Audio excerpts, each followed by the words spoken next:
Hi, everyone. I'm Suzanne Edson. I'm a National Marketing Director with Juice Plus. I'm a registered nurse.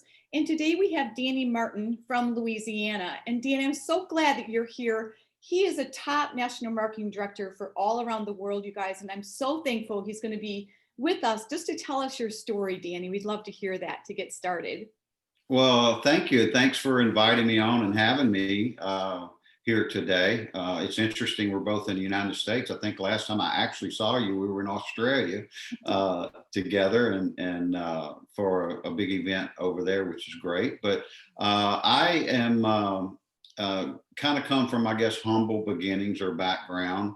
And like most people, I went to high school. And when I was in high school, I got a little job at the grocery store, when I was 16 years old to make a little extra money.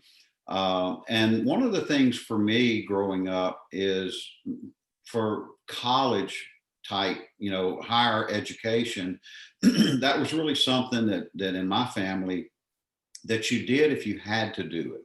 Mhm. So in other words, if you had to have a degree to do something, to get a job, then you had to go to college. Otherwise, you just work hard.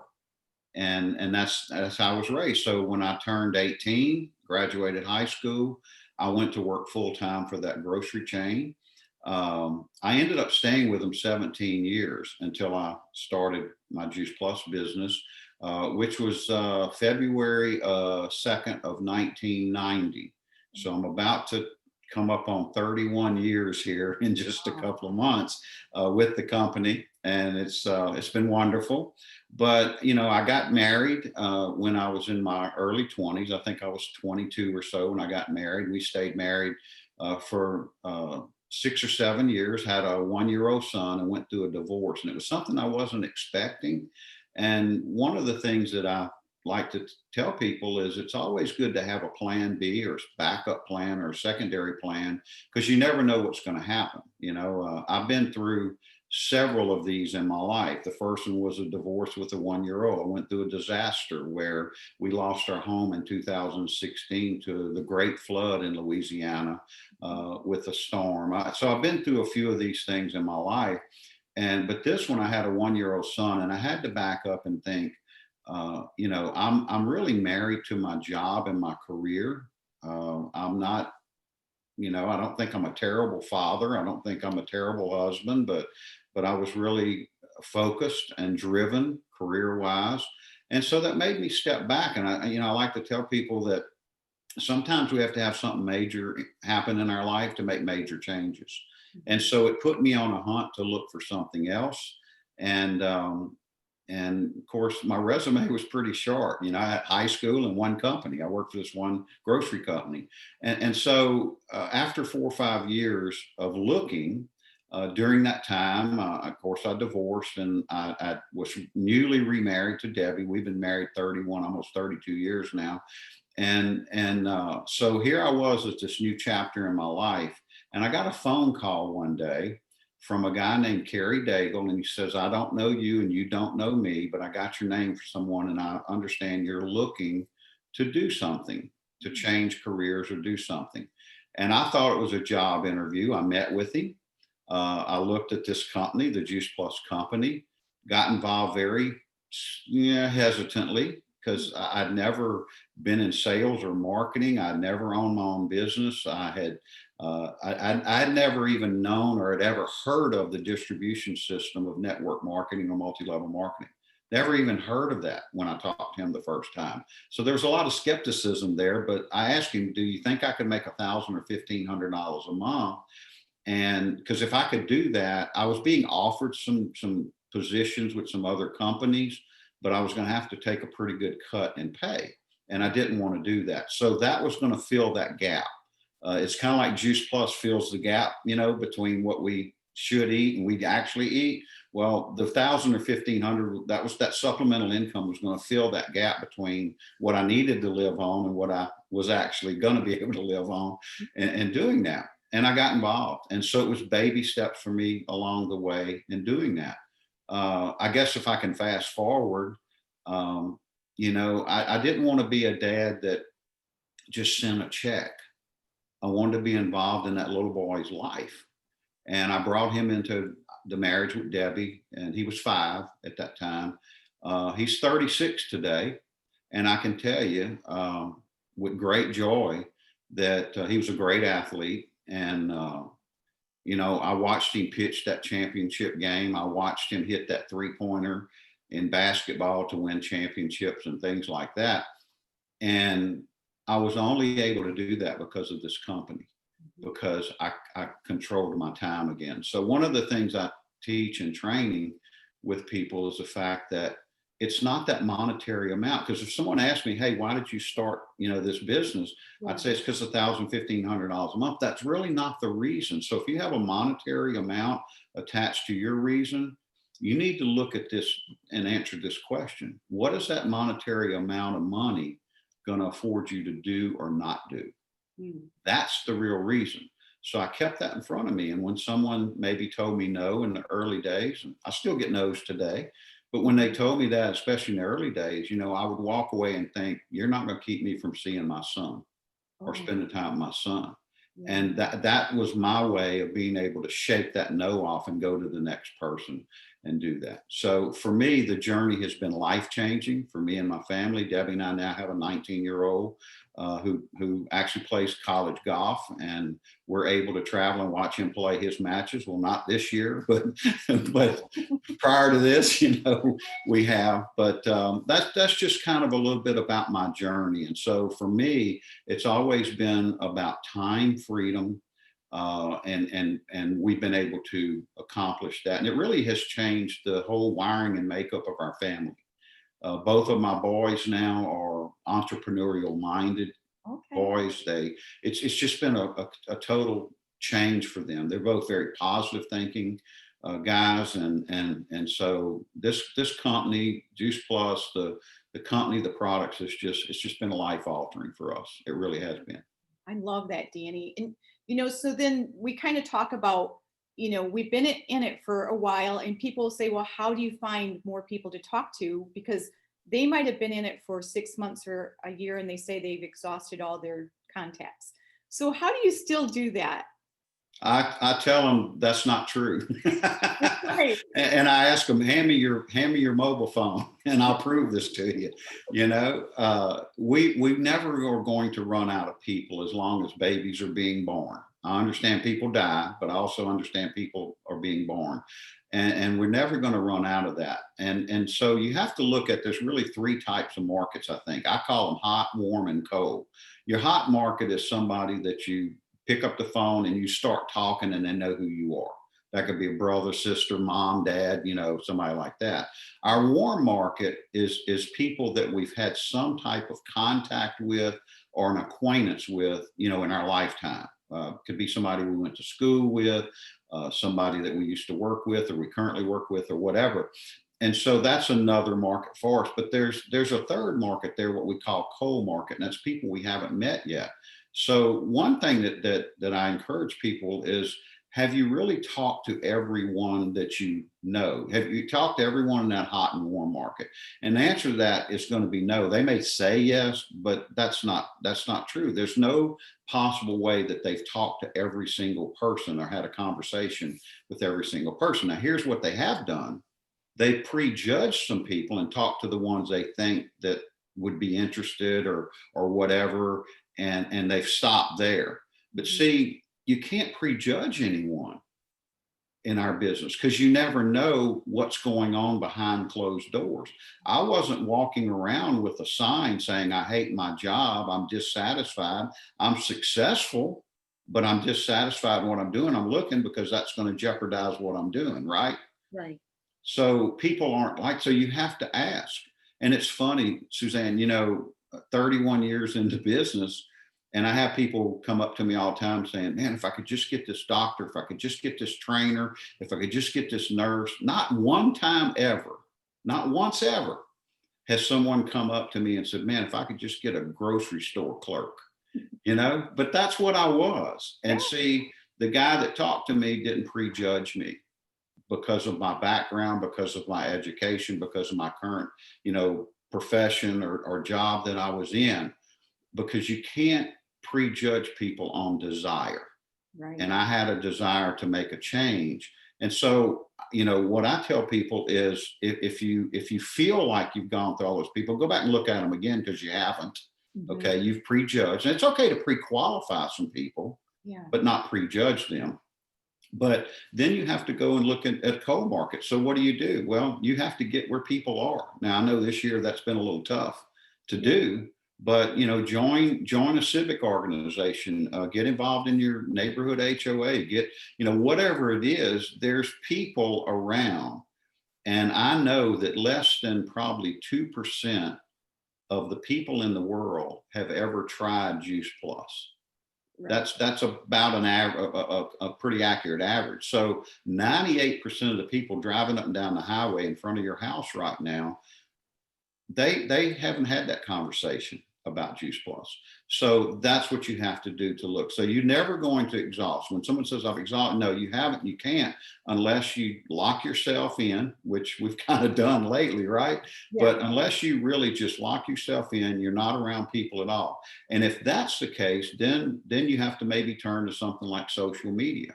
And the way you do that is you just engage in conversations with people. So you put stuff out on Facebook or whatever, Instagram, and when someone responds to it, start a conversation with them. Don't just say, "Oh, well, Dany liked my post." Right. No, comment back, start a conversation. So if you look at those avenues where you're looking at your hot market, your warm market, your cold market, and you encompass those three all together, and you really are conscious about that on a daily basis, you'll always have people to talk to. I mean, 30 something years later, we still get new customers. Why? Because we meet new people. Right. So take that excuse and tear it up and throw it away. I'm not buying it. If someone tells me I've talked to everyone I know, well, if you have, and you really literally have, then go meet some people you don't know and talk Right. to them. That's good. Yes. And Dany, so how did you find your confidence, right, to begin with? Because some people would say, I'm not really good at talking to people. I'm not really good. Fill in the blank. They will have any excuse because, like what you say, all excuses are equal. Absolutely. Well, the thing is, and it's funny. I just did a training on this that talks a little bit about this. And what I did, I talked about, and this is about me. And I talked about going from an introvert to extrovert, because Right. people don't believe that the very first event I went to with Juice Plus, I went with Carrie. There was 12 of us in the meeting room, and he had everyone stand up and say their name and where they were from and their background. And when we got in the car a couple of hours later, remember, I didn't know him. I was a referral to him, Okay. so we didn't have this long-term relationship. I didn't know him, Mhm. and so there was a lot of trust issue there that was questionable, because it's somebody I just met, really. And when we got back in the car, I told him, I said, "Man, if you ever do that to me again, if I ever have to do that again, I'll never go to another meeting." He said, "What are you talking about?" I said, "I had to stand up and say my name." And people don't believe that about me today. So the first thing is if you want to change from being more outgoing or whatever, the first thing you have to do is make the decision you want to do that. And once you make the decision, I want to be more outgoing and so forth and so on, then you take baby steps. And the way I got over it, because I mean, obviously, I don't have a problem speaking in front of thousands of people now. The way I got over it was the first time I ever got in front of a group, I stood behind a podium, behind a piece of paper, and I introduced a speaker, and my eyes made perfect contact with that piece of paper, and I never looked at anybody else. That was my first step. But it's baby steps to do that. But you got to make the decision you want to do it, and then you got to take baby steps to go about that. What I find when people say, I have trouble speaking to people or reaching out to people, what it really is, it's a fear that they have of talking to people, because they're scared, or they have this little person sitting on their shoulder. They're worried about what people are going to think of me. That's really what the key is that. And one thing that changed my life years ago, I had a friend of mine that actually passed away way too young several years ago. But he told me one time, he said, "Dany, what people think of you is none of your business." And that changed my life when I started looking at things that way. And so I learned something here recently that I've been passing along to people, saying, take, think about the people that you really care what they think about you. There's probably maybe 5 or 10 people, probably mom, dad, maybe your spouse, maybe your kids, that you really, really care about what they think of you. It's really important to you that of what they think. And write those names on a piece of paper and carry it with you. And when you get ready to call somebody or follow up with somebody or speak to somebody, pull that out. And if they're not on that piece of paper, then what's your excuse? Oh, So that's what we really have to get over. And I had to get over that big time. The fear of, of leaving a corporate company, the fear of leaving benefits and security and all of that, the fear of being involved in a direct selling company, a fear of being looked at as being a salesperson, all of these things, we all deal with that. And the only way to get over it is it's like riding a bicycle. You're going to fall off a few times and skin your knee, but eventually the more you ride it, the better you're going to get at it. So you have to do it, but do it in baby steps. Another thing people say, well, you got to get out of your comfort zone. I don't believe that, but I think we have a comfort area or a box. We can expand that box. We don't necessarily have to jump out of it. So as long as you're expanding that box each day, then guess what? That box will get bigger and bigger and bigger, and you'll become more comfortable with some of the things that you maybe were uncomfortable doing at one time. And one other little tip on that, I guess, is do the hardest thing first every day. That's where I say start. When you get up in the morning, whatever it is that you're fearing, whatever it is that you might think is confrontational or negative or you don't want to do it first. And what you'll find is your day will get better and you won't carry that with you the rest of the day. Because what happens is we talk about people that procrastinate. I don't think there's a such word as procrastination or such thing. I think what it is we put off the hard things every day because we don't want to do them. And then we say, well, I procrastinate. No, do it first. Your day gets better, because what happens is if you don't do it first, that burden weighs down on you. yes. For the rest of the day, and you carry it with you, and then you carry it over to the next day. So as far as speaking to people and talking to people, it's baby steps. It's not worrying about what people think of you. Of course, you want to present yourself well and want people to like you, but the bottom line is those people on that piece of paper, those are the only ones that really, really matter. I just love that, Danny. Good. I'm going to do that for sure. And so if you can give us one marching order to start, to continue, to get going again, our business, what would you tell our team, the people listening to? Well, I always tell everyone, if you could only have one goal in our business, I come from the grocery business. We would sell mayonnaise limit one on sale. Like you couldn't buy two. You only, So if we had a limit one on goals, and you could only have one goal in our business, to me it would be how many conversations are you going to have each day or each week with someone. That's the ultimate goal, because if you don't do that, nothing else happens. And so to me, I would get up every day and say, you know what, today I want to meet my goal. And when I started, it was 2 a day, 5 days a week. And that wasn't that easy, because there were only 2 ways I could have a conversation with someone. And I'm dating myself, but go back 30 years. I either had to be looking at them at their work, at their home, at a coffee shop or something. Yeah. Or I had to have them on a landline that we were both connected to a wire on the telephone. Yeah. That was only 2 ways. So back then it was a lot more difficult to get to 2 people a day, working 80 hours a week like I was working. But that was my goal. Today it's much simpler because of electronics, obviously, and we can go out and talk to more people, whether it's a text or an email or phone call or whatever it is. So if you feel like you're stuck, there's not one problem that you could have that a new rep, a new partner, a new customer won't solve. And the only way you're going to get a new customer or a new partner in your business is you have to have conversations with people. You have to have conversations. And what that means is, and something we teach, is conversation, invitation, presentation. Right. And what that really means is our responsibility is to have a conversation with someone. then invite them. That's the invitation. Invite them to look and let someone else do the presentation. And the way that works today is very simple. I engage in a conversation with you, and because of whatever reasons, because you're health conscious or you're not, or you have kids or you don't, whatever it is, I say, Suzanne, would you be open to looking at some information with what we do or what we have?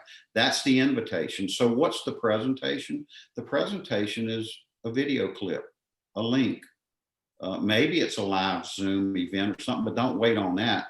It's so simple today. So how many conversations are you going to have every day or every week, depending on what your goal wants to be?